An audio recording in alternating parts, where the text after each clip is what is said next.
અમદાવાદના બાપુનગર વિસ્તારમાં આવેલી રઘુનાથ વિદ્યાલયના પ્રાંગણમાં Raghunath Hindi higher secondary school તથા આરજી યાદવ ઇંગ્લિશ સ્કૂલના સંયુક્ત ઉપક્રમે વિદ્યાર્થીઓ માટે એજ્યુફેસ્ટ 2025નું ભવ્ય આયોજન કરવામાં આવ્યું હતું।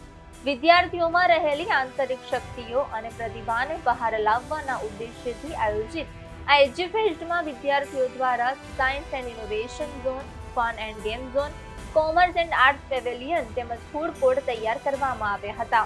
સાયન્સ એન્ડ ઇનોવેશન ઝોનના વિદ્યાર્થીઓ દ્વારા વિજ્ઞાન આધારિત વિવિધ આકર્ષક મોડેલ રજૂ કરવામાં આવ્યા હતા, જે મહેમાનો માટે ખાસ આકર્ષણનું કેન્દ્ર બન્યા હતા।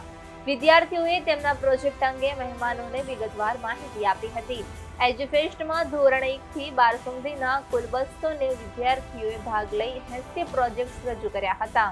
આ ઉપરાંત 10 મહેંદીના સ્ટોલ, 10 ગેમના ઝોન અને 100 થી વધુ ફૂડ સ્ટોલ ગોઠવવામાં આવ્યા હતા।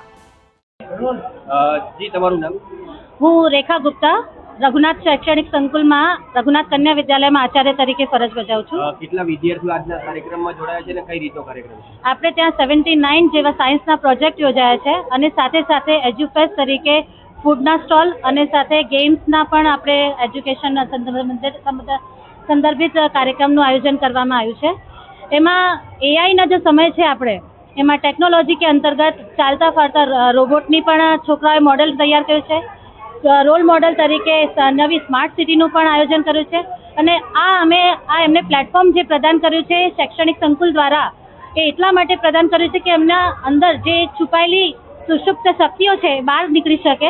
અને અત્યારે આપણા ધારાસભ્ય શ્રી દિનેશ કુશવાહ સાહેબજી આવ્યા હતા, જેમાં અમારા બાળકી જે છે અનામિકા, ધોરણ 10ની વિદ્યાર્થીની, એમને લાઈવ સ્કેચ બનાવીને એમને એમનો ફોટો ગિફ્ટ આપ્યો, જેથી આ ખબર પડે છે કે બાળકોમાં કેટલી સ્કિલ ડેવલપમેન્ટમાં આપણે પ્લેટફોર્મ આપી શકીએ છીએ।